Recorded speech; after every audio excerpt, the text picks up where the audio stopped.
Olá, caro aluno. Sou o professor Magno Gomes e esta é mais uma aula da macroeconomia, ok? Bom, só para recapitular, é importante então que você faça a leitura lá do seu manual, né? Participe lá do fórum, que também ele é avaliativo, né? Das suas aulas e atividades. Então, nesta aula, em particular, vamos estar tratando sobre a contabilidade social, vamos falar um pouco sobre insumo e produto e também estudar as políticas macroeconômicas e seus impactos nas sociedades e nas empresas, né? Então, todas as 4 aulas que vamos ter juntos vai estar sempre voltando às questões das políticas macroeconômicas e os impactos delas na sociedade e também para as empresas. Perfeito? Então, acompanhe comigo, o convite ao estudo. Só para lembrar, quem está no chat, né, via Skype, é carina.fernanda o endereço. Perfeito? Bom, nesta unidade, então, vamos estar falando aí, né, da unidade 2 do livro, onde vai falar sobre sistema de contas nacionais e contas satélites. Vamos falar também das matrizes de insumo, produto e também número índices. Vamos estar falando da contabilidade nacional e a teoria keynesiana. Só um adendo aqui, né? Quando formos falar da matriz insumo-produto, matriz de uso e recurso, né, a gente vai ver que vai calcular esses números índices, mas não se preocupe com a forma de calcular ou com o método para se calcular esses indicadores. O mais importante aqui é que você entenda que existem números índices ou indicadores importantes que podem auxiliar aí, né, os gestores, os empresários, para a tomada de decisões de um possível investimento, por exemplo, tá? Porque o cálculo desses indicadores é uma matemática um pouco mais rebuscada, bem como também é necessário aí, né, alguns programas, softwares específicos para calcular essas matrizes. Uma vez que as matrizes de insumo-produto, ela vai ser constituída por 87 setores, então é uma matriz de 87 por 87, para você ter uma ideia. Tá? Na mão é impossível você calcular, é até possível, mas é muito trabalhoso. Vamos falar também de fluxos financeiros e balanço nacionais. Tá?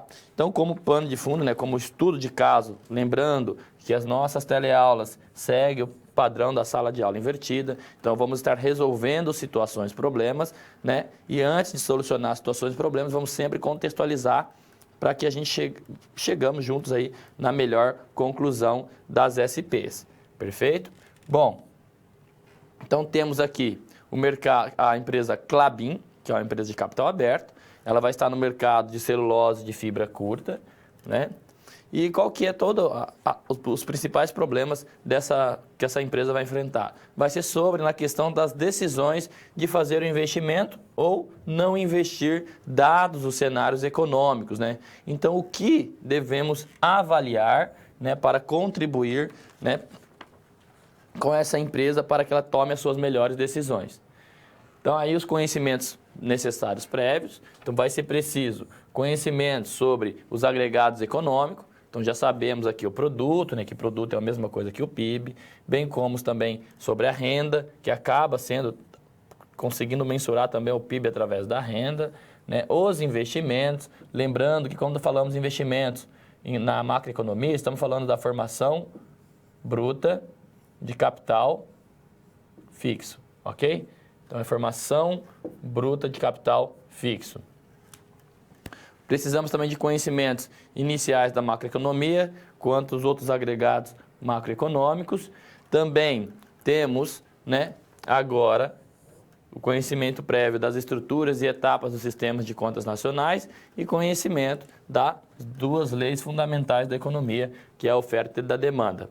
Tá? E também a taxa de câmbio e regimes cambiais, que foi apresentado também na aula anterior, ok? Então, visto ali, né, um pouco da ideia da aula, os conteúdos que serão abordados, bem como alguns conhecimentos prévios, antes de entrar nas situações e problemas, é importante a gente conhecer um pouco desta empresa que vai ser o nosso estudo aqui de caso desta aula, perfeito? Então, vamos ao quadro, conhecer um pouco mais sobre a Klabin. Então, a Klabin, ela é líder na produção de papel e a maior produtora e também exportadora de papel cartão, além de ter aí a certificação internacional que garante que suas embalagens são seguras e podem, então, estar em contato direto com os alimentos, né? Então, uma empresa que fornece embalagem. Porém, né, em 2010 a 2013, o setor de celulose e papel recebeu do BNDES, né, uma bagatela lá de 733 bilhões, né, e deste total ainda ela recebeu um aporte ali, um subsídio de 5,8 bilhões proveniente de financiamentos. Em março de 2014, né, a empresa então lança a nova fábrica, já que as perspectivas, então ela vai lançar essa nova fábrica, uma vez que as perspectivas para o setor eram as melhores possíveis, né? Então ela estava com seu cenário projetado, né, duas perspectivas boas, porém, né, ao se passar, qual que era a inquietação então? Porque o seu cenário estava bom, vai construir uma nova fábrica, qual que é o problema? Porém, também sempre vai existir esse porém, né? O cenário mudou de lá para cá. Então, desde o final de 2014, né, os dados das contas nacionais do Brasil mostraram uma retração na produção, ou seja, uma retração no PIB e maior endividamento também, ó, das empresas e famílias. Tá, mas qual que é o desafio então? Né? O que isso tem a ver ali com as atividades da Klabin? Então, temos que a queda nas vendas, em razão dessa retração da economia, mostra riscos para as empresas, especialmente para aquelas que vão utilizar de financiamentos para promover o seu crescimento. Bom, então vamos ter a seguinte situação, né? Como a Klabin, ela vai pegar esse recurso do BNDES, seus aportes, e construiu a sua fábrica, né? E qual que é o problema disso, né? Então ela vai precisar ali, ela vai encontrar, a hora que ela lançou, ela está num cenário onde não está tão propício neste momento. Então, nesse sentido, eu chamo a nossa primeira SP.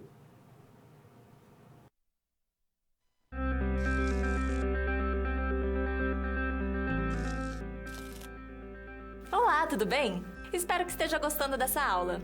Como você pode perceber, é muito importante estudar o conteúdo da pré-aula no ambiente virtual antes de conhecer e resolver as situações problema. Vamos lá? As etapas para compreender e resolver as SPs são simples e facilitam os seus estudos. Primeiro, é necessário conhecer e interpretar os detalhes da situação problema, entender onde se passa a situação, quais agentes estão envolvidos e quais recursos estão disponíveis. Depois, é a hora de problematizar a situação apresentada. Isso significa que seu desafio foi elaborado com base nas informações de empresas, experiência dos professores e acontecimentos do cotidiano de sua área. E por último, você vai solucionar as problemáticas. Para isso, você deve utilizar dos conceitos e das teorias vistas nas pré-aulas. Então o desafio está com você. É hora da SP1.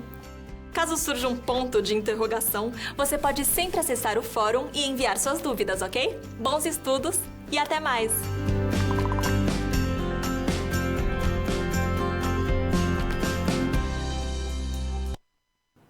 Bom, voltando aqui, então temos que a Klabin agora ela fez, né, a sua nova fábrica, fez lá o lançamento, seus investimentos, porém ela precisa então ela importar alguns recursos, matérias-primas, né, necessárias e também tecnologia para essa nova unidade, né?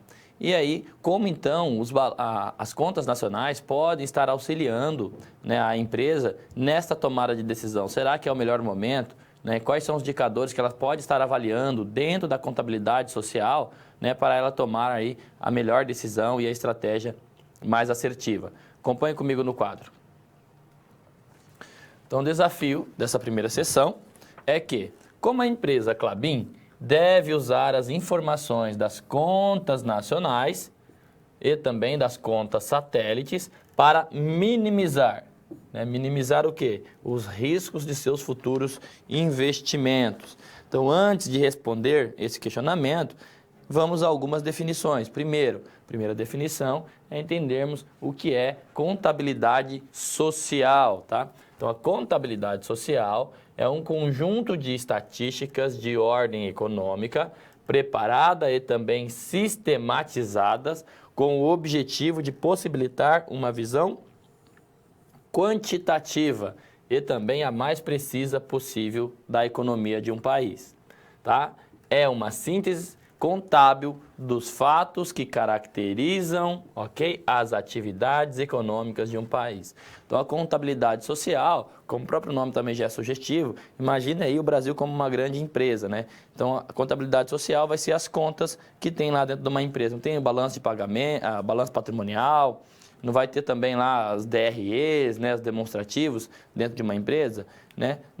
No país é similar a isso, né? Você vai ter as contas que você consegue analisar e verificar a saúde da nação. Você não consegue olhar o balanço patrimonial de uma empresa, uma DRE, e já ter uns indicativos da saúde financeira da empresa, né? Então, na nação é o mesmo sentido, né? Você vai ter essas contas e, através dos indicativos, você consegue traçar panoramas ou cenários de onde a economia vai estar num futuro, né, de longo ou até mesmo de curto prazo, ok?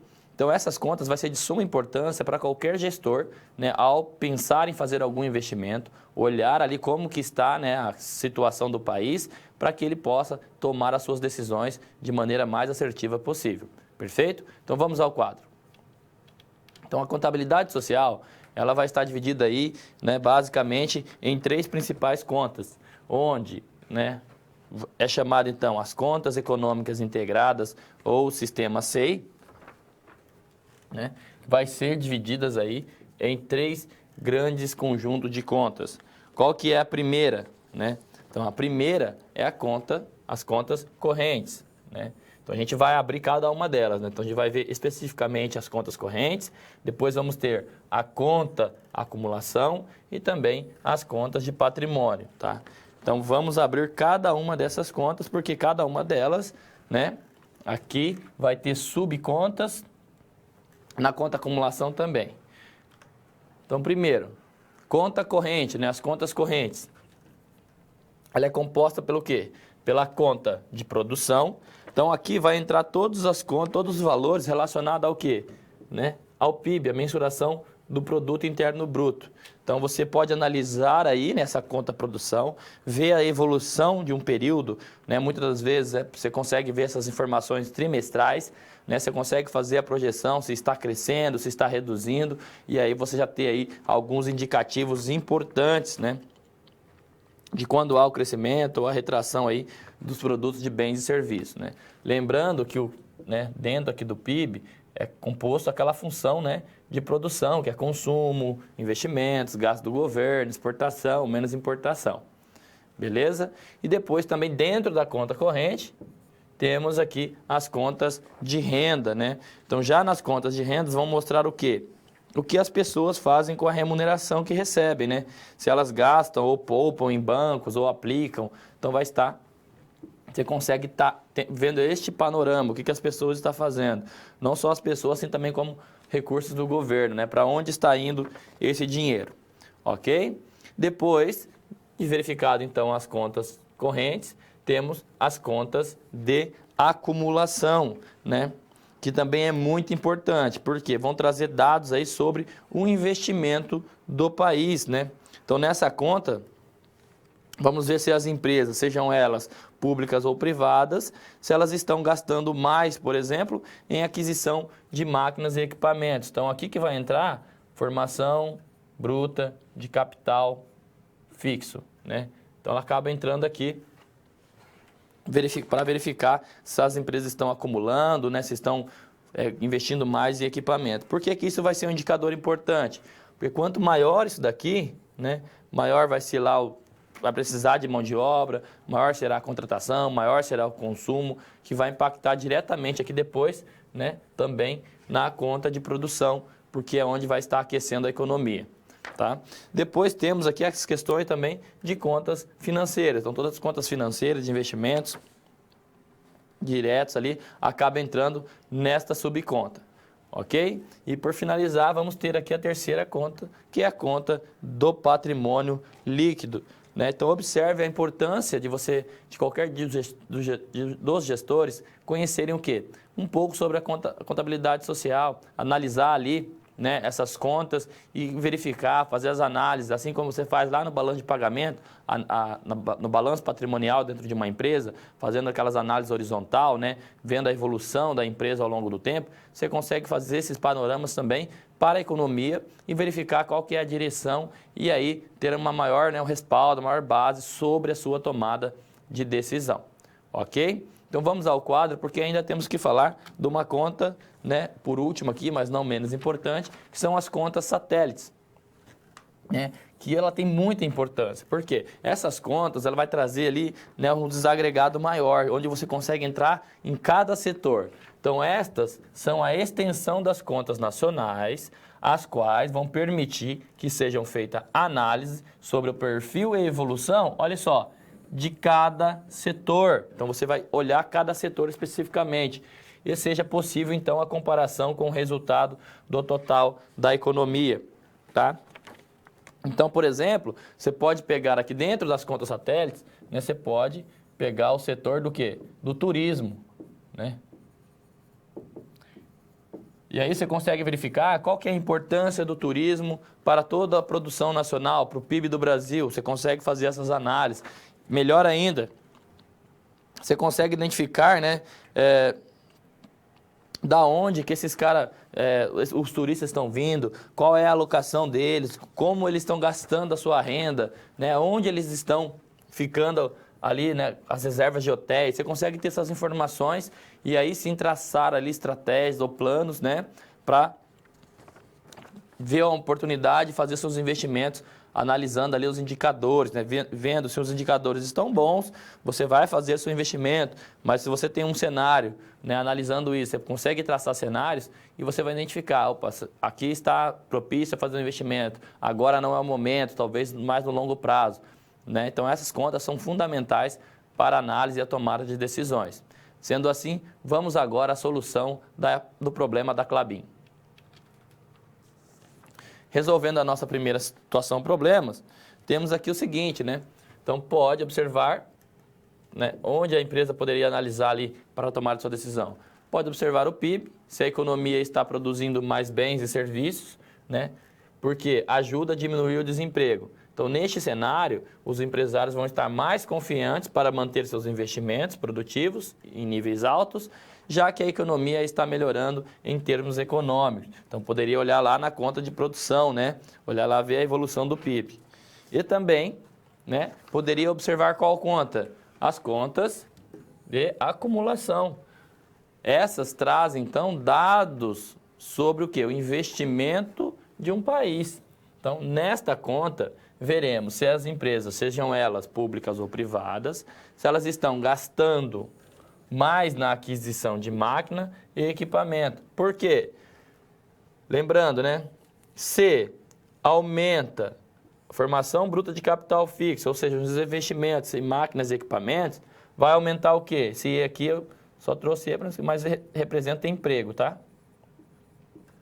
Vai aumentar o nível de emprego. Se aumenta o nível de emprego, já sabemos que o C é o consumo. Vai aumentar o consumo. E o consumo não faz parte do PIB, então logo nossa produção, o produto vai aumentar. Por quê? Só para lembrar que o PIB vai ser consumo, mais investimento, mais gastos do governo, mais exportações, menos importações. Beleza? Então essa é aí a contabilidade aí da produção ou do PIB. Porém, se a formação bruta de capital fixo está menor, o emprego vai ser menor, o consumo vai ser menor e também o produto será menor ainda, ok? Bom, essa então foi a nossa resolução da primeira situação, problema da Klabin. Agora ela vai apresentar um outro problema, onde eu e você vai tentar auxiliar na sugestão ou na solução desses questionamentos. Então fique com a segunda situação, problema.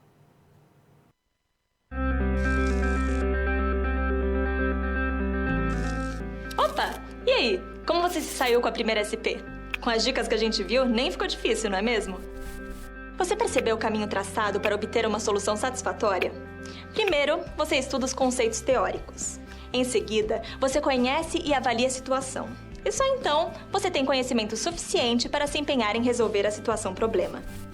Entendeu por que é importante fazer uso de todos os recursos do material didático antes de iniciar as SPs? No ambiente virtual, você encontra textos, web-aulas e vídeos para enriquecer os seus estudos. Vamos para mais um desafio? Boa sorte na SP2 e até mais!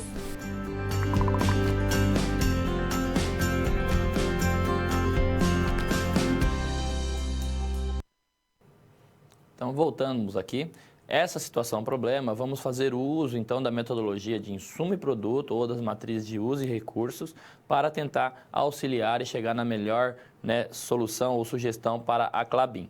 Perfeito? Então, vamos aí ao quadro com a nossa situação problema. Então, o desafio dessa segunda sessão é que a economia mundial demonstra aí muitas preocupações. Primeiro, dependência que o Brasil tem de parceiros financeiros, certo? O dólar vai estar elevado, ou seja, o país precisa importar insumos e tecnologia, porém, também precisa vender os seus produtos finais ao exterior. Então, você entra ali meio que numa contradição. Por quê? Se a taxa de câmbio, né, ela está alta, então vou chamar de câmbio aqui o E, se a taxa de câmbio está alta, isso vai beneficiar quem? Quem exporta, né? Porque o produto brasileiro vai ficar mais barato e os exportadores vão ganhar. Porém, quem precisa importar, comprar equipamentos, tecnologias, vai ficar mais caro, né? Então, prejudica quem precisa, as empresas que precisam importar insumos, insumos, matéria-prima também, tá? Então, aí entra nesse trade-off. Assim, o resultado do PIB está ruim por queda na produção, diminuição nas vendas, um alto desemprego, a inflação também está alta. Então, todo esse cenário é refletido pelos dados de crescimento da inadimplência dos consumidores, né? Então, os cenários ali na linguagem econômica parecem mais um apocalipse, né? Está tudo ruim. Então, com esse cenário, a inadimplência das empresas dentro do setor, olha só, dentro agora do setor de relações intersetoriais, poderá causar um endividamento da Klabin e de outras empresas, impactando na manutenção dos seus investimentos, produção, emprego e renda. Então, como isso pode acontecer? Como que a gente consegue identificar essas relações de setores onde a empresa vai estar inserida? Tá? Bom, para isso, então, vamos utilizar aí a matriz de insumo e produto e de usos e recursos. Primeiro, já quero adiantar, não se preocupe, né, não vamos calcular aí. O mais importante é você entender que existem essas informações, né, que o IBGE vai fornecer essas matrizes, né, que existe uma metodologia que calcula e através dessa metodologia existem indicadores. E o mais importante é sabermos entender o que significa esses índices. Maravilha? Então vamos ao quadro.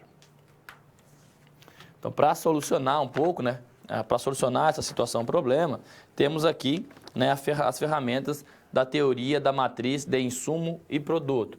Né, a matriz de insumo e produto, então, foi desenvolvida pelo economista russo, guardem esse nome aqui, tá? Importante, Leontiev.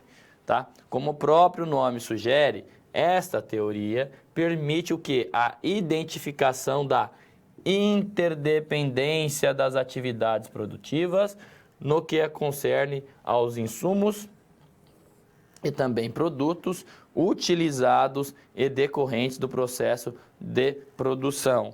Então, o que essa matriz basicamente vai nos dar é a relação aí de insumo e produto, né, entre os vários setores de uma economia.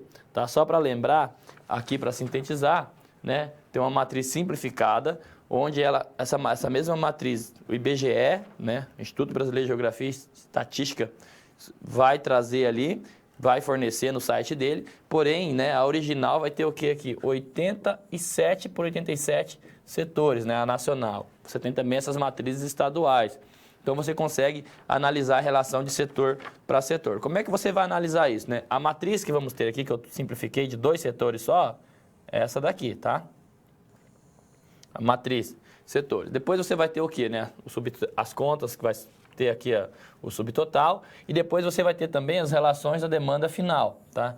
Onde na linha aqui a gente vai ter exportação, consumo, né, investimento bruto, variação de estoque, subtotal. O importante é que na matriz vai seguir a mesma ideia das partidas dobradas, né?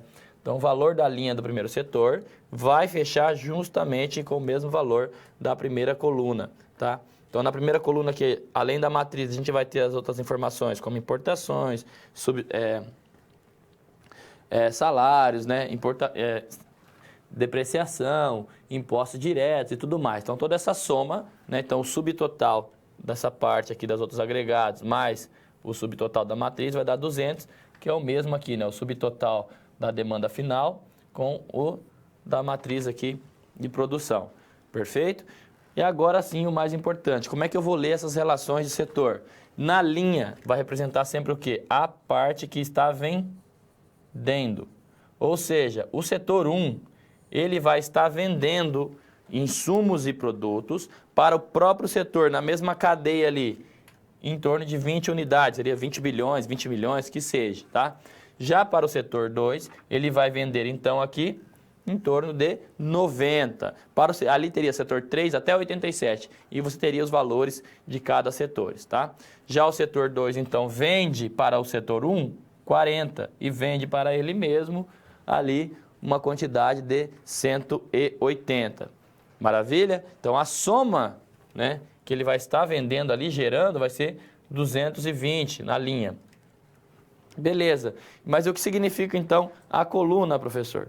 A leitura da coluna, você consegue identificar a demanda intermediária, né? Ou seja, quem está comprando. Ou seja, o setor 1, então, compra dele mesmo 20 e compra do setor 2, 40. Já o setor 2, compra do setor 1, 90 e dele mesmo 180, né? Então, você tem aqui as somas, né? Então, no geral, esse setor está demandando, né? Então, o que significa o subtotal aqui do setor 2? Por exemplo, o valor ali 270. Significa dizer o seguinte, que o setor 2 demanda dos demais setores e dele próprio 270. Tá? Mas o que se pode fazer, então, com essa matriz de insumo e produto, né? A gente consegue calcular alguns indicadores importantes. Então, só para resumir, na linha significa a crédito ou as vendas para cada setor. Então, ele mostra o fornecimento aos setores intermediários e também para a demanda final, lá para exportação, né, e tudo mais. Ou para cada setor, também é uma outra interpretação, mostra o quê? A destinação de seus produtos, né? Você consegue ver a destinação dos seus produtos analisando a linha. E assim é muito importante, né, identificar qual setor está demandando mais da sua empresa. A coluna 2, a coluna, né? Segundo tópico aqui, na linha, então, você consegue identificar para onde está indo o seu produto. Já na coluna, você consegue identificar o quê? Cada setor vai mostrar os pagamentos aos setores pelos bens intermediários ou fatores de produção, impostos e demais itens ali das despesas. Ou também você pode interpretar como, para cada setor, você consegue identificar a origem dos seus bens e serviços utilizados no processamento da produção e seus correspondentes valores agregados brutos, tá? Então, como mencionei, a importância agora, através dessa matriz, conseguimos calcular alguns indicadores. Novamente, não se preocupe com o cálculo, você não vai ter que calcular nada, apenas entender o que significa e a importância desses índices. Tranquilo? Vamos ao quadro.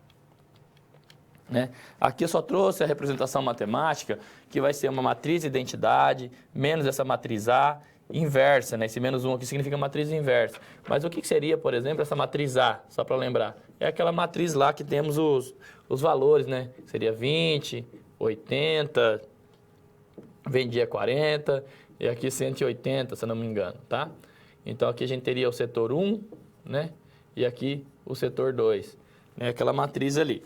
Mas enfim, aí você consegue fazer esses cálculos e chegaria, utilizando essa economia simplificada apenas de dois setores, onde eu tenho o S1 e o S2, que é o meu setor 1 e 2, na linha a mesma coisa, né? E aí eu consigo calcular esses indicadores, onde os valores internos significam os multiplicadores parciais. Então, como que eu faria a leitura? O que significa ali 1,16?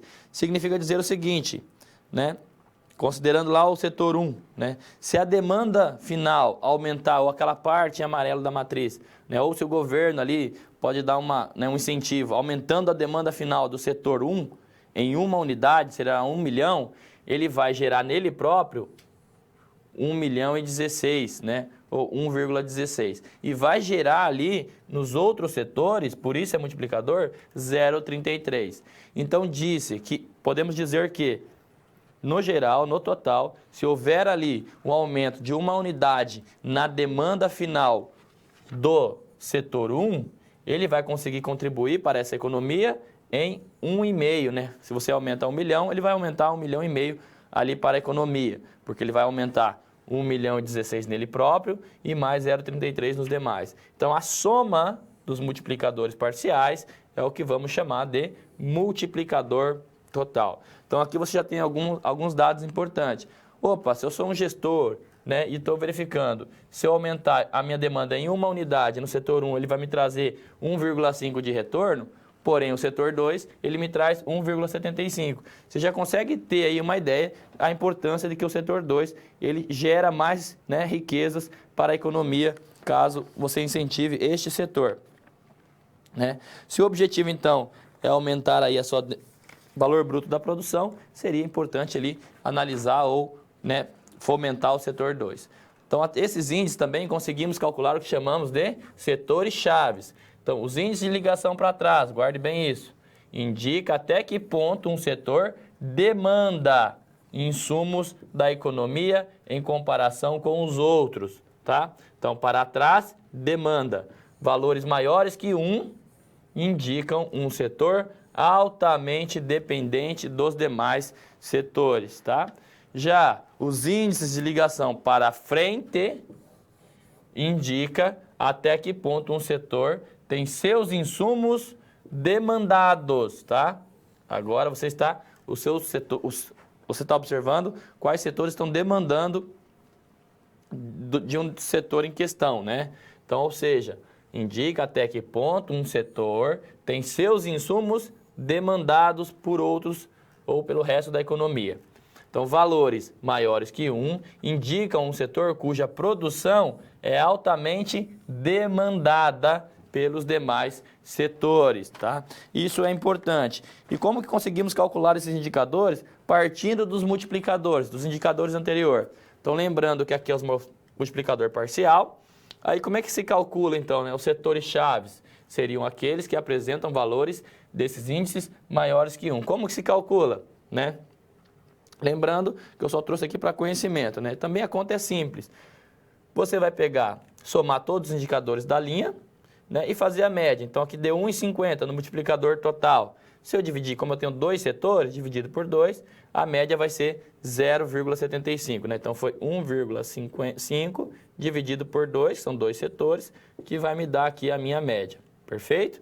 E assim faz sucessivamente, tanto na coluna, quanto também na linha. Então, você soma 1,16 mais 0,25, 1,41, dividido por 2, que são 2 setores, vai me dar a média de 0,78, tá? E aí eu posso pegar a média, somar, dividir por 2 também, aí eu vou ter uma média geral que vai ser 0,813, tá? Aí a partir daí você consegue calcular os indicadores, os índices de ligação para trás, que está comprando dos outros setores. Como que eu cheguei aqui então no 0,9923? Simples, eu vou pegar aqui, analisar o setor 1, a média do setor 1, né? E dividir por 0, e dividir aqui, ó, por 0,813. Aí eu vou ter o 0,923. Então, só para resumir, né? Eu vou pegar o meu valor médio, dividir pela média total. Então, vai ficar 0,750 dividido por 0,813, que vai me dar aqui o meu 923, tá? E assim sucessivamente. Então, esse vai ser, se você faz pela coluna, você tem os indicadores ali, né, de produção para trás. Aí na linha, você vai ter os indicadores de produção para frente, que é o que está vendendo para os demais setores, tá? Então, você observa que o setor-chave, corroborando a primeira informação, é o setor 2, porque todos os indicadores foi superior a 1. Maravilha? Bom, então só para a gente lembrar aqui como é que chegou nesses indicadores para trás, tá? Não se preocupe com essas siglas aqui, que é matriz e tal, né? Média da coluna dividido pela média geral. Então, o setor 1 vai ser o valor que eu trouxe ali, 750, dividido por 813, não tem esse zero aqui, vai dar 923, tá? E assim sucessivamente. Você calcula os indicadores para frente e também para trás. Maravilha? Bom, visto então a importância, né, de você conhecer qual setor, né, ele é um alto demandante do setor em que sua empresa está inserida e também a importância dos setores em que sua empresa está demandando insumo. Isso é importante. Se aquele setor em questão, seja ele para onde você vende ou da onde você compra, está com algum problema, né, deve ser considerado na hora da tomada de decisão. Sendo assim, vamos agora resolver a nossa situação-problema. Como foi observado, então, no exemplo da matriz de insumo-produto, a Klabin deve, então, fazer uma análise profunda do setor em que está inserida e, principalmente, os setores com os quais ela está relacionada. Então, qual é o setor para frente, né, e para trás? Quais são esses indicadores que ela está relacionada, que a própria empresa está inserida e também está se relacionando com os demais? Analisar os seus principais parceiros comerciais, tanto os seus clientes como os seus fornecedores, pois o cenário de inadimplência baixo crescimento, de alto desemprego, é um dos estímulos a novos investimentos, pensando no consumo interno, né? Então, você teria que pensar, analisar, para ver se valeria a pena ela estar fazendo esses novos investimentos. Tranquilo? Então, finalizamos aqui a nossa situação-problema. Vamos à nossa terceira SP.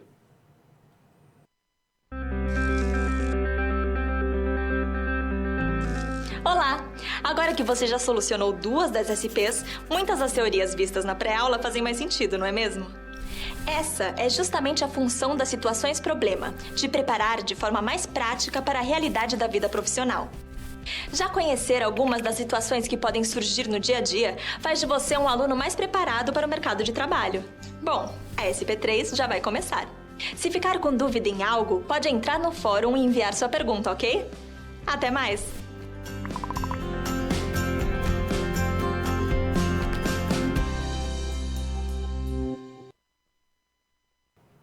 Bom, voltando aqui, pessoal, nessa terceira situação-problema, a Klabin vai se dar com um problema climático, né, onde vai trazer grandes prejuízos ali para a empresa. E agora vamos analisar as políticas macroeconômicas e os efeitos que pode aí contribuir, né, ajudar nessa situação da empresa. Perfeito? Então vamos ao quadro então com a nossa situação-problema. Bom, aqui temos que a Klabin, né, é fornecedora então de insumos para outras 2 áreas internas. Então é importante a gente ver, né, como na SP anterior, a relação de insumo e produto. Vendendo o quê? Os excedentes de produção para as outras empresas do setor. Mas sempre vai aparecer esse mas aqui, né? Quando aparece um mas ou um porém, sempre temos problema. Então, em razão da seca, né, de meses e de sua matéria-prima ser altamente combustível, ou seja, inflamável ali, né? Um terrível incêndio aconteceu em sua maior floresta de pinos e também de eucalipto. E o que significa isso? Significa que isso acabou comprometendo a sua capacidade de disponibilizar madeira para a extração de celulose e também para a fabricação de papel em um percentual de 48%, quase metade ali da sua produção, né? Então, isso gerou na Klabin uma necessidade de ajustes produtivos e, infelizmente, alguns funcionários precisaram ser demitidos ou desligados da empresa. Então, como a demissão dos funcionários da Klabin vai impactar a produção e também o emprego de outras empresas? Como que essa situação pode estar interferindo aí não só na empresa Klabin, mas também para a economia como um todo e também para outros setores, tá?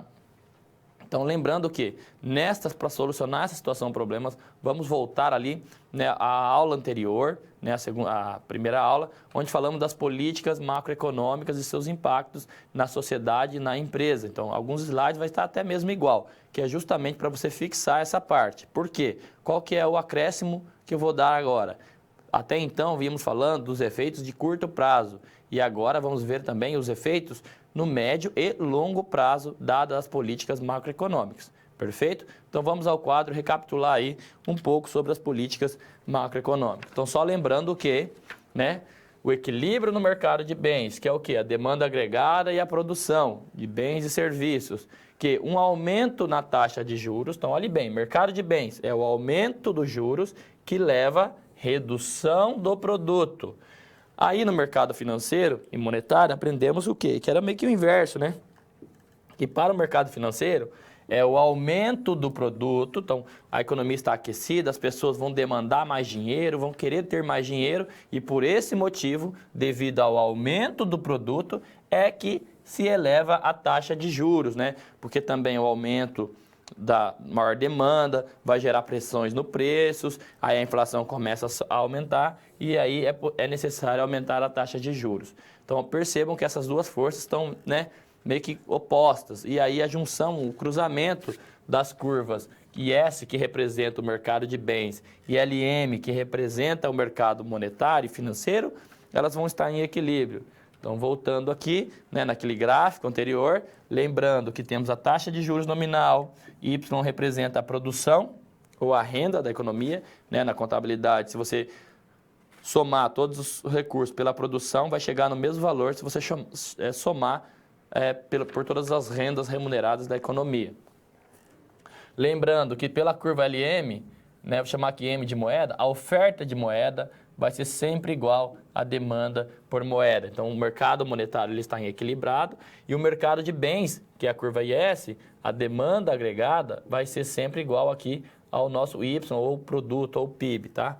E aí, quando esses dois mercados, essas duas curvas se encontram, dizemos que a economia está em equilíbrio, né? O produto está em equilíbrio. Porém, vai existir políticas macroeconômicas, né? Que normalmente a economia é muito difícil estar nesse ponto, ela vai estar sempre em desequilíbrios. E às vezes é preciso o governo entrar ali para fazer esse ajuste, né? Então, só para a gente reforçar aqui, curva IS representa os possíveis níveis de renda e taxa de juros em que equilibram aí o mercado de bens e serviços. Ou seja, pontos onde a oferta agregada é igual à demanda agregada. Já a curva LM, então, representa os possíveis pares de taxa de juros e níveis de renda que equilibram o mercado monetário, ok? Assim, dada a curva de oferta de demanda por moeda, tá? Então, aqui só foi uma contextualização. E aí sim, agora temos que, como a economia é muito difícil estar lá em equilíbrio, às vezes é necessário o governo fazer suas políticas para ajustar esses desequilíbrios. E uma delas é a política fiscal, tá? Então, aqui podemos ver nesse gráfico o efeito do aumento dos impostos, tá? O mais importante, né, tem o gráfico, é legal você ver ali a dinâmica, mas o mais importante é entender qual é o efeito do aumento dos impostos na economia. Então, o aumento nos impostos vai deslocar a curva IS para a esquerda e vai diminuir os níveis de equilíbrio do produto e também a taxa de juros. Então, por que o aumento dos impostos reduz o produto? Porque lembrando da aula anterior, que temos a renda disponível, que é igual à nossa renda total, imagine o seu salário, menos os tributos. Se o governo aumenta os tributos, né, a sua renda, o seu salário é menor. Seu salário sendo menor, o seu consumo também é menor. Como o consumo faz parte do PIB ou da produção, logo o seu produto cai, né? Aí você percebe o seguinte, se o juros nominal se mantesse o mesmo, o problema na economia seria ainda maior, né? A queda seria maior. Mas como? O consumo não caiu, então houve o quê? A demanda não começou a reduzir? Se a demanda por dinheiro começou a reduzir, porque você está fazendo menos transações na economia, os bancos vão ser obrigados a baixarem a taxa de juros. Reduzindo a taxa de juros, algumas empresas vão aproveitar o momento e fazer os seus investimentos aproveitando essa queda nos juros, que daí contribui para um leve aumento na economia. Isso no curto prazo, tá, pessoal? Então, no curto prazo, né, aumento nos impostos reduz o produto, que reduz a taxa de juros, que leva um leve aumento no investimento, mas não suficiente para voltar ao patamar inicial. Isso no curto prazo, tá? Daí depois também temos as políticas monetárias, tá?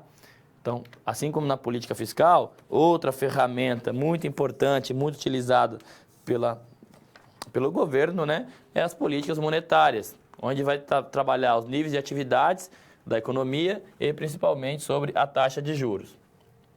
Então, lembrando, contração monetária ou arroxo monetário refere-se à redução da oferta de moeda. Por política monetária contracionista é o quê? Redução da oferta de moeda. E o governo faz isso utilizando os seus instrumentos, visto também na aula anterior. Então, o aumento da oferta de moeda é chamado também de expansão monetária ou política monetária expansionista. É tudo a mesma coisa. Então, se o governo utiliza uma política monetária expansionista, o que acontece na economia? Então, ele vai na economia, né, e joga e aumenta a quantidade de moeda, né? Então, tem muito dinheiro, né? Então, ele fazendo isso, o que acontece? Jogando muito dinheiro na economia, os bancos vão estar cheios de dinheiro. E banco é igual a qualquer outra empresa. O banco vende o seu produto. Qual que é o produto que o banco vende? O dinheiro. Qual que é o preço do dinheiro? A taxa de juros. Se os estoques de uma empresa estão muito lotados de produto, o que os empresários fazem? Baixa o preço para vender. É a mesma coisa que acontece. Quando tem muita moeda, o preço dela, que é a taxa de juros, reduz. Então, isso, reduzindo a taxa de juros, né? Então, a gente sabe que quando reduz a taxa de juros, fica muito atrativo você fazer investimentos, né? Contratar financiamentos e tal. Então, o investimento aumenta, como os investimentos lá do PIB, na composição do PIB, né? Do produto. Não é consumo mais investimento? Então, se os investimentos, gasto do governo, exportação e tudo aquilo mais, se os investimentos aumentam, o produto também aumenta. Então, dizemos que quando aumenta a quantidade de moeda na economia, a curva LM desloca para baixo, reduzindo a taxa de juros, né, e contribuindo para um aumento no produto. Maravilha? Bom, então aí você pode parar e falar o seguinte, professor, então acabou o problema do Brasil. Porque, pensa bem, se eu aumentar a moeda, reduz a taxa de juros, que é bom, que aumenta o investimento, também é bom, esses investimentos vão gerar mais empregos, ótimo, que vai gerar mais consumo e que vai contribuir para o aumento do produto do país, para o PIB do país vai ficar maior? Perfeito o raciocínio. Mas isso, a gente entra no que chamamos da neutralidade da moeda. No curto prazo, isso funciona, isso acontece quando você aquece o consumo ali, né, ou faz uma política monetária expansionista, no curto prazo isso acontece. Mas a gente tem na economia que uma política monetária expansionista não é sustentável no longo prazo. Por quê? No longo prazo, ela vai gerar apenas pressões inflacionárias, ou seja, aumento no nível de preços. Vamos ao resumo, né, e explicar um pouco mais sobre essa questão. Então, só para resumir, o que vai acontecer aqui? Na oferta de moeda, tá? Então, no curto prazo, vai ser perfeito. Aumento da expansão monetária, faz o quê? Uma redução na taxa de juros, que contribui para um aumento no investimento e um aumento no produto. Mas aí você falar, professor, então mantém isso que tá bom, né? Mantém isso aí que tá bom, que vai dar tudo certo. Mas isso no curto prazo. Então, tudo isso aqui acontece no curto, ok? No curto prazo. No médio e longo prazo, o que vai acontecer? Esse aumento do produto vai começar a gerar o quê? Aumento no nível de preço. Então, quando a demanda está maior do que a oferta, o que acontece? Todo mundo tem dinheiro, todo mundo quer consumir, acontece também que você vai ter um aumento, ok? Você começa a ter aumento no nível de preços. E aí, por quê? Também os agentes da economia vão perceber que esse aumento, essa expansão monetária, não é algo real, né? É apenas o que chamamos de ilusão monetária. Então, esse aumento de preço no longo prazo, né, o que acontece de fato? Vai acontecer as mesmas relações no curto prazo até chegar aqui. Então, no longo prazo, uma expansão monetária, o seu nível do produto, a gente sabe que ele sempre vai voltar para aquele equilíbrio do gráfico, sempre para o seu ponto natural, né? Ele sempre vai voltar, seja no longo prazo, ele sempre vai voltar para o equilíbrio natural, então ele vai ficar igual. A taxa de juros, né, vai voltar para o patamar inicial também, não vai reduzir, né, não vai ficar na baixa do curto prazo, ela vai voltar para o patamar inicial, vai ficar igual. E o principal, o nível de preços é o que vai afetar. Então, no longo prazo, você vai ter o quê? Aumento no nível geral de preços, ou seja, inflação, né? Que pode ser, por exemplo, você pegar o caso da Venezuela também, né? Está jogando muito dinheiro na economia e a inflação está indo lá para a hiperinflação. É o que teve na economia brasileira antes da estabilização do real em 94, né? Você conseguia chegar lá, a inflação mensal acima das 2 casas, né? Então, ou seja, uma inflação muito alta. Isso é muito ruim, porque a inflação alta você acaba perdendo quantidade, não tendo produtos, né, nas prateleiras e acaba gerando um caos social aí muito grande, tá? Então, só para resumir aqui, então, né, ainda dentro da monetária, uma redução, ela vai começar a aumentar os juros, que reduz o investimento e reduz ali a renda, né? E às vezes é feita por quê? Porque se você reduz o produto, você reduz, né? Você reduz a demanda por bens, que você contribui para uma baixa nos preços. Muitas das vezes, essa retração monetária é feita como política anti-inflacionária, para contribuir para uma queda dos preços, tá? Já a política fiscal, né, também como resumo, só para a gente lembrar, uma política fiscal expansionista, ela gera primeiro, tá vendo? Ela vai impactar onde?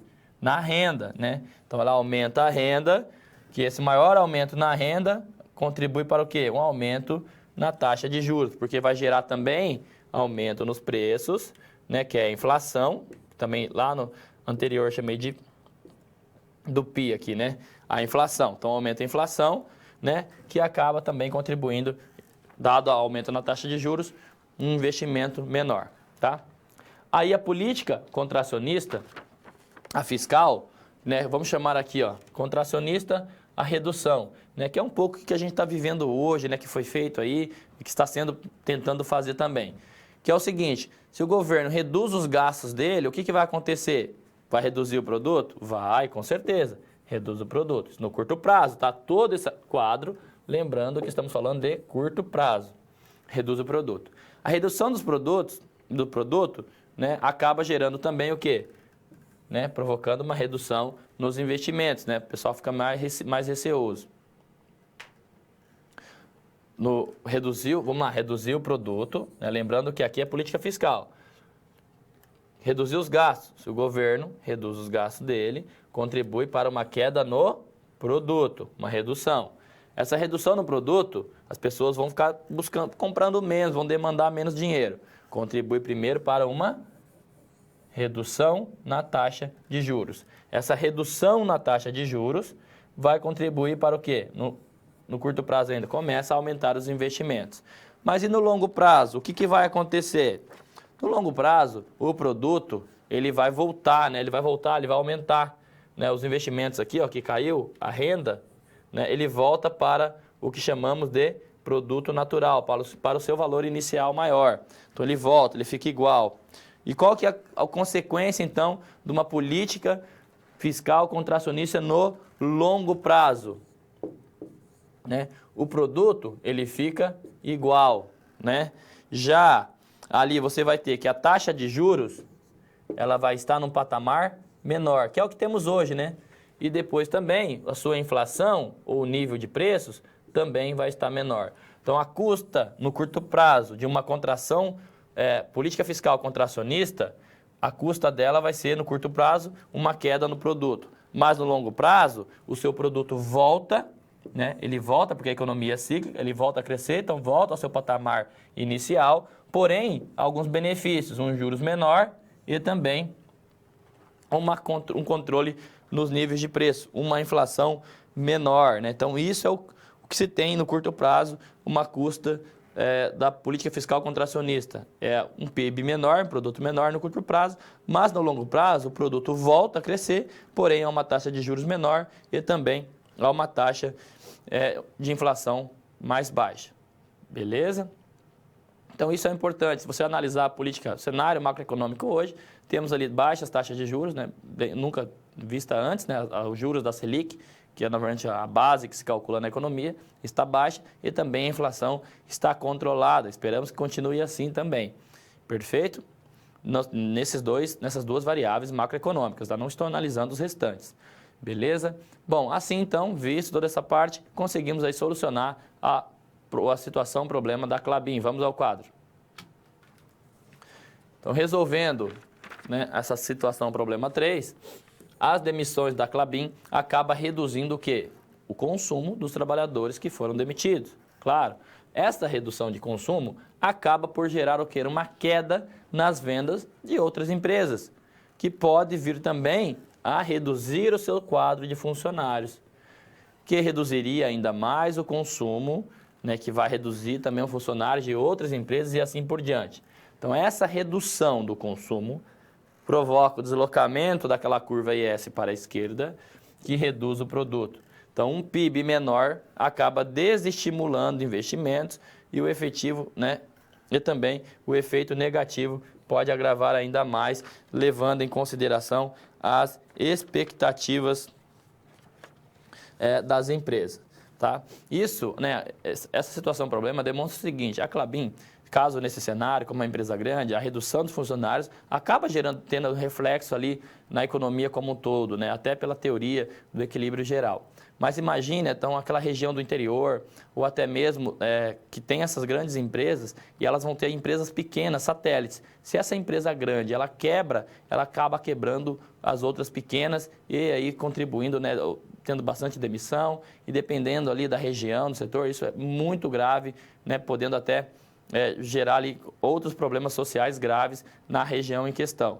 Por exemplo, né, temos a tragédia lá de Brumadinho, tal da Vale, né, então tem todo, né, aquela tragédia, comoveu tudo, mas também já tem gente preocupada com o quê? Com o futuro da cidade, porque a empresa, se ela não voltar a operar, né, a maioria das pessoas da região ali trabalha ali na empresa, né, aí vão ficar sem renda, né, já acaba ficando sem dinheiro, aí o comércio também acaba, né, sendo prejudicado.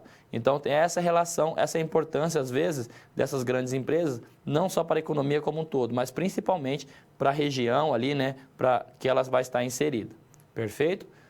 Terminando isso, vamos a nossa, então, chamar a nossa quarta situação problema.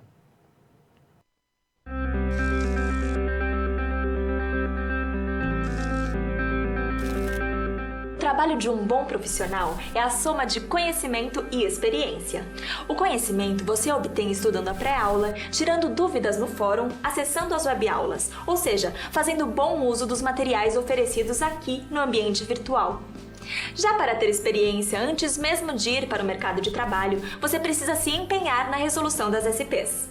Lembre-se, quanto mais você se dedicar, analisando com atenção, fazendo anotações na hora de levantar hipóteses, procurando diferentes soluções até obter a melhor, mais preparado você estará para desempenhar sua profissão. Você já resolveu 3 desafios, mas ainda falta a SP4. Se dedique, hein?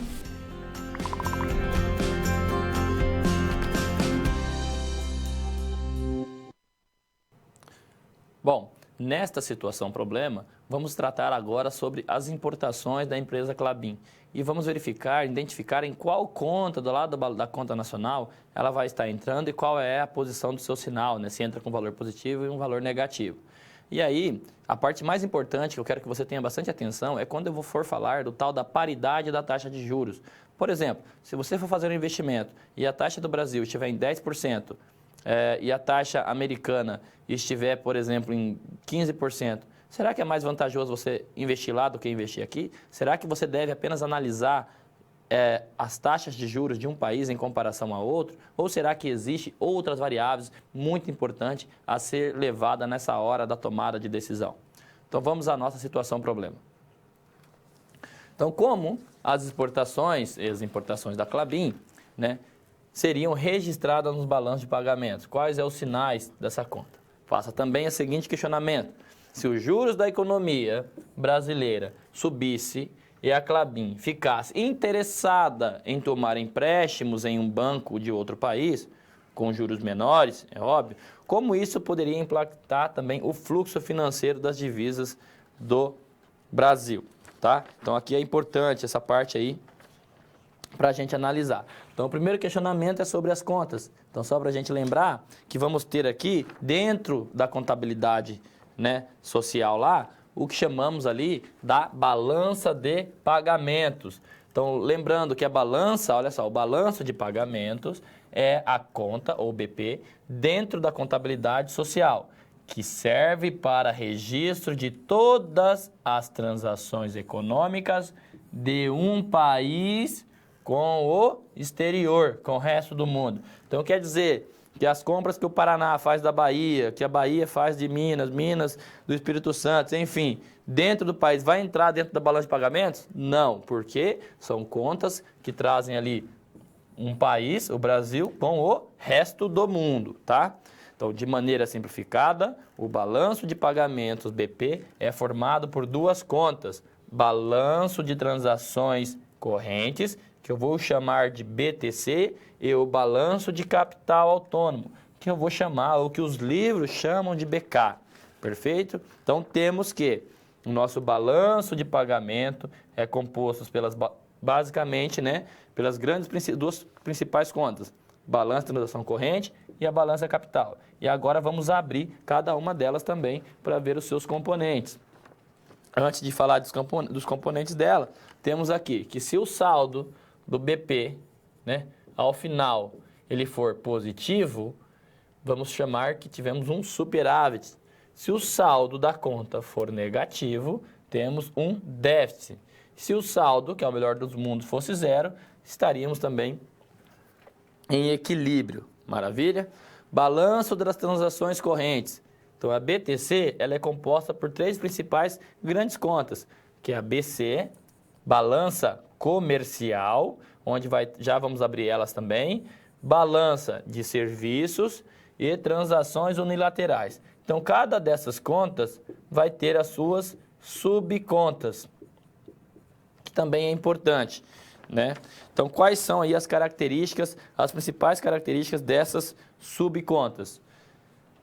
Então, dentro da conta corrente, do balanço de transações correntes, vamos ter ali o que? A balança comercial, BC. E dentro da balança comercial é onde é reportado ou contabilizado o quê? As exportações de mercadorias. Então, são as mercadorias que o Brasil compra do resto do mundo, né? Se o Brasil compra...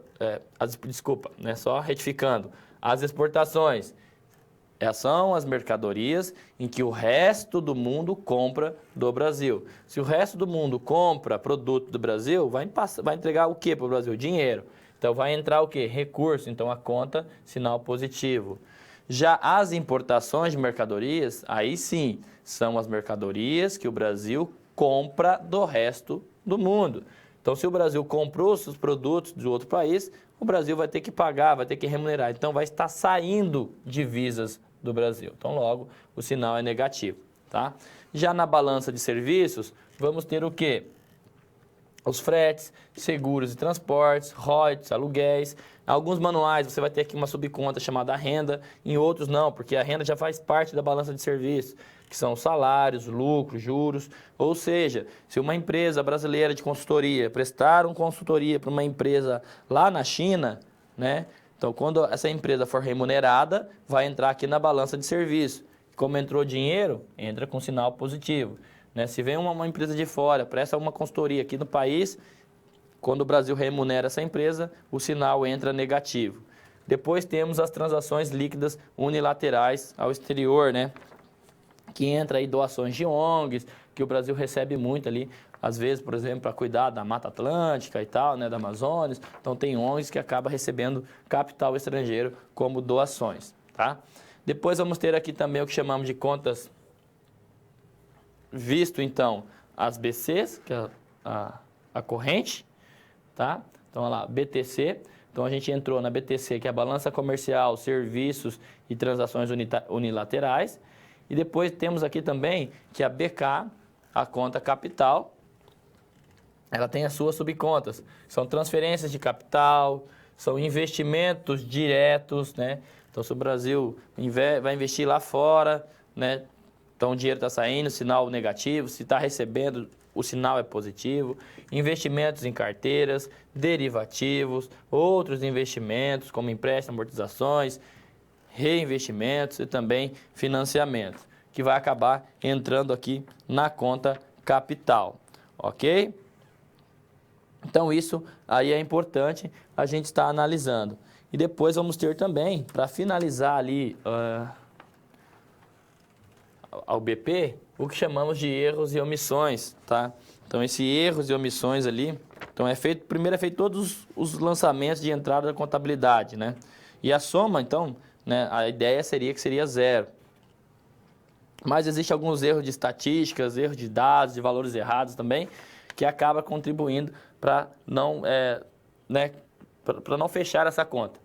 E aí, também é calculado o que eles chamam, né, contabilidade social, de erros e omissões, né? São alguns erros estatísticos, erros de mensurações, que acabam entrando ali.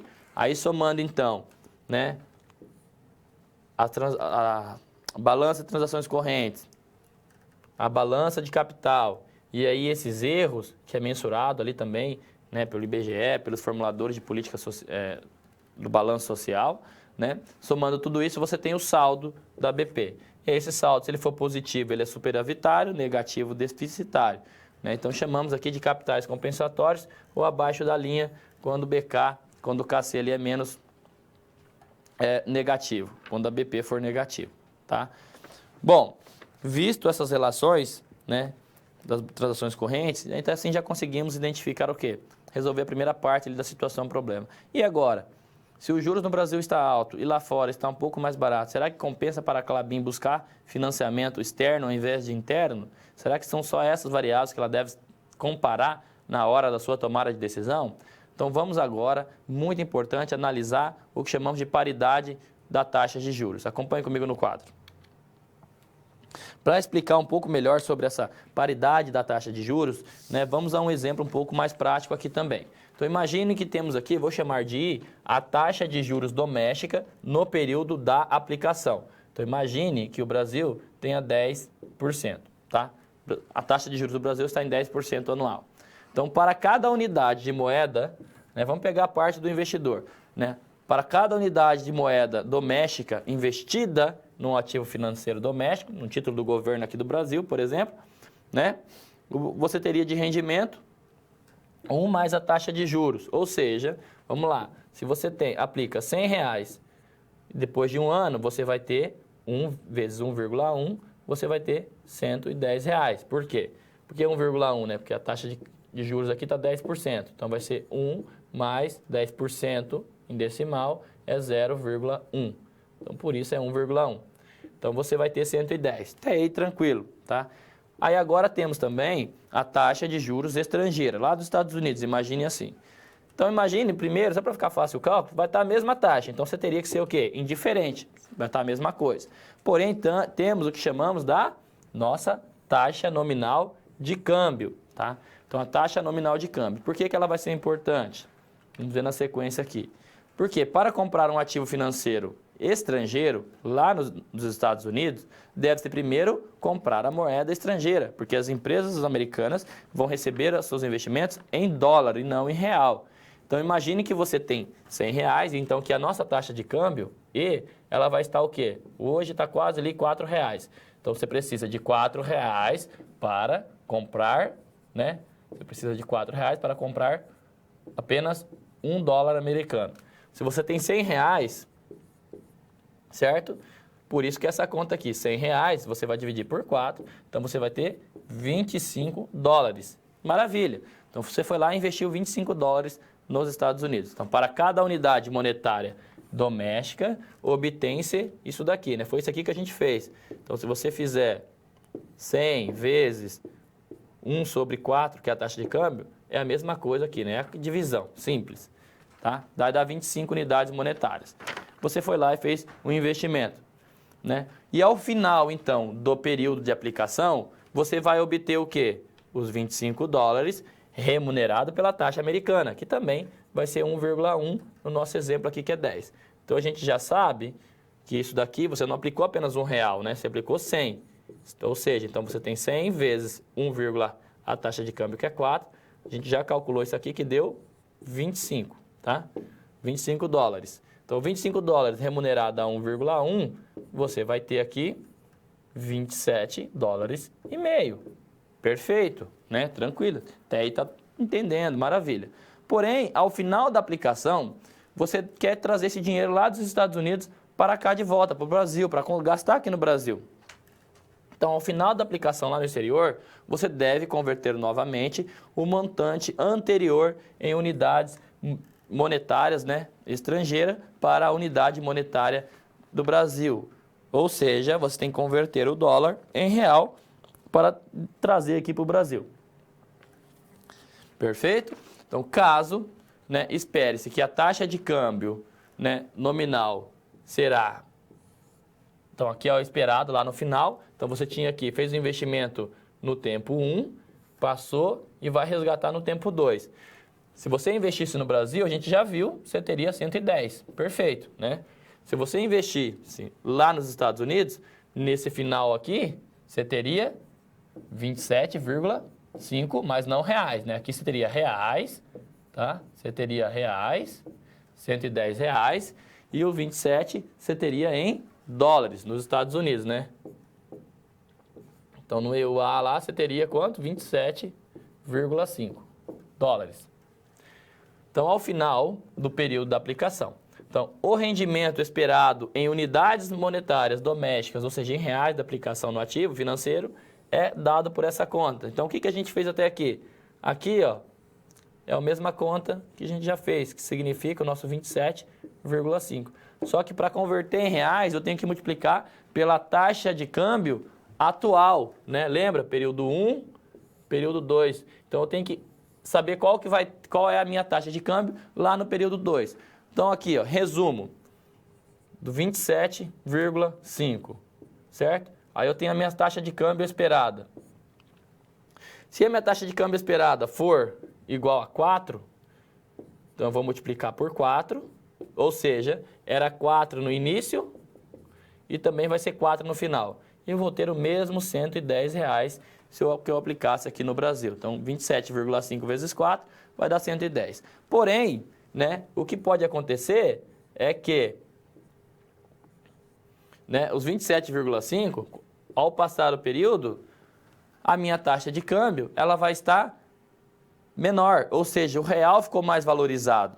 Então, se a taxa de câmbio ficou menor, ou seja, 3, qual seria o retorno, então, se eu aplicasse lá nos Estados Unidos? O retorno já não seria 110, seria menor. Seria aqui em torno de 82,5.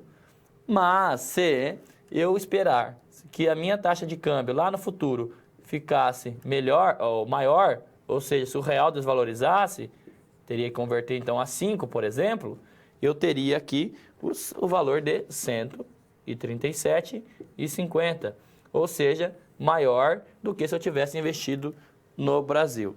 Então, a conclusão, né, que podemos concluir é o seguinte: não devemos analisar apenas a taxa de juros de um país com a nacional aqui, com o I. Devemos também estar sempre atento ao quê? A taxa de câmbio futura, né? Então, essa taxa de câmbio, ela é muito importante para a gente estar analisando.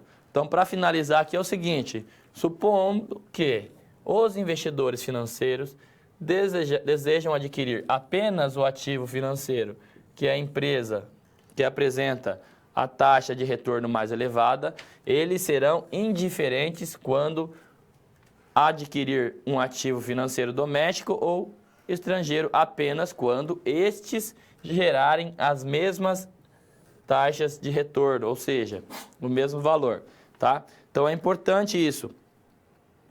Porque é o seguinte, igual no exemplo anterior, se esperasse que a taxa de câmbio ao final ficasse a mesma da anterior, você seria indiferente. Por que seria indiferente?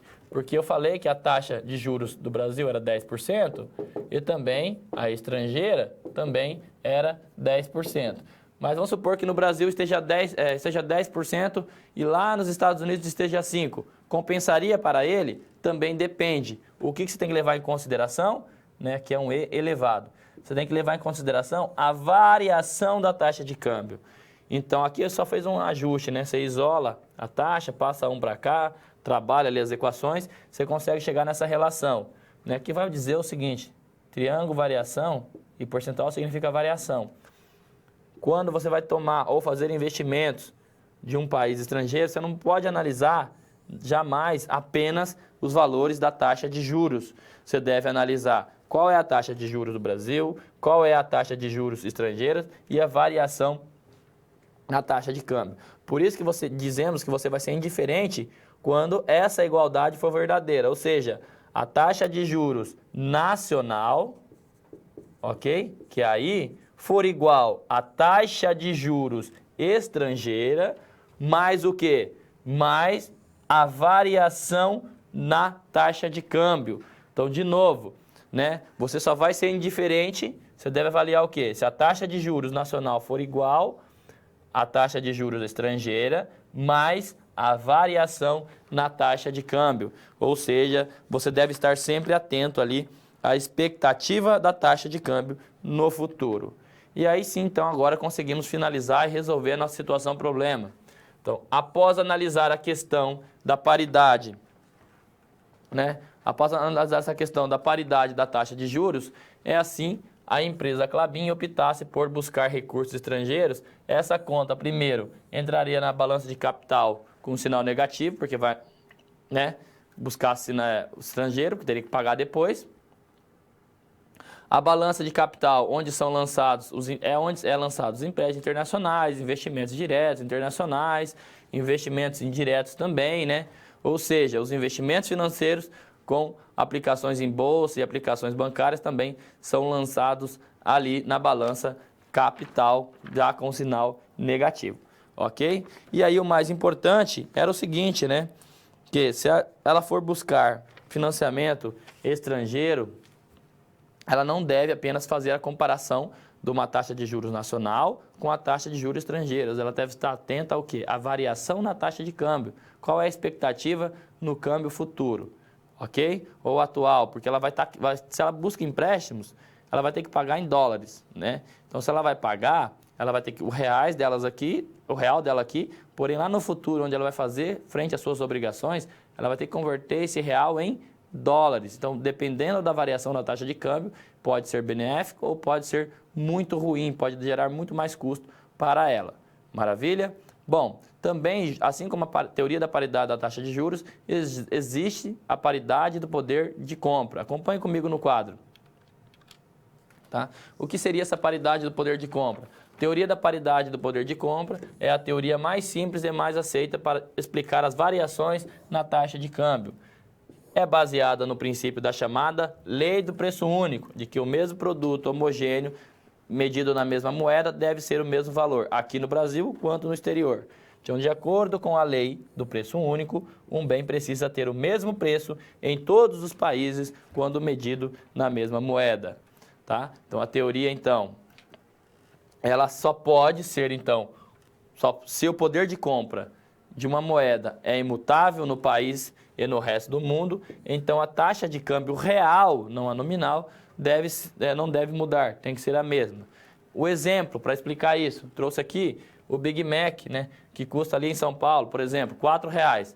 Lá em Nova York, ele custa R$3. Por que o Big Mac? Porque é um produto homogêneo, não tem diferenciação, é o mesmo produto. Então, pela lei do preço único, a taxa de câmbio real por dólar, ela tem que ser 1,33, né? Então, ou seja, precisa de R$1,33 para comprar $1. De tal modo que, ao igualar os preços dos produtos, quando expressos na mesma moeda, eles sejam iguais. No Brasil, R$4. Preço no Brasil do produto americano, do Big Mac americano, é o quê? R$1,33 vezes $3 vai dar R$4, tá? Então, ou seja, ele foi o mesmo valor. Perfeito? Bom, pessoal, essa foi a nossa segunda aula de macroeconomia. Novamente, lembro que a parte lá da terceira situação-problema, vocês podem encontrar similaridades com o material anterior lá do gráfico, né, das políticas monetária, fiscal, ela é expansionista, ela é contracionista. Foi de propósito, é isso mesmo, porque eu quero que você fixe bem essas políticas e as consequências para a sociedade e também para as empresas. E também ali eu já acrescentei o quê? A questão do longo prazo, né? Os efeitos de curto prazo porém, no longo prazo, eles podem não ser necessariamente a mesma coisa. Perfeito? Lembrando que as questões, as dúvidas, vou estar agora no chat com você para esclarecer aí, né, e também acompanhar a sua aula atividade. tá? Então, lembrando que é importante que você, então, faça também a leitura do seu manual. Perfeito? Bom, essa foi a nossa disciplina de macroeconomia, né? Espero que você tenha gostado. Ficamos por aqui. Bons estudos e até a próxima.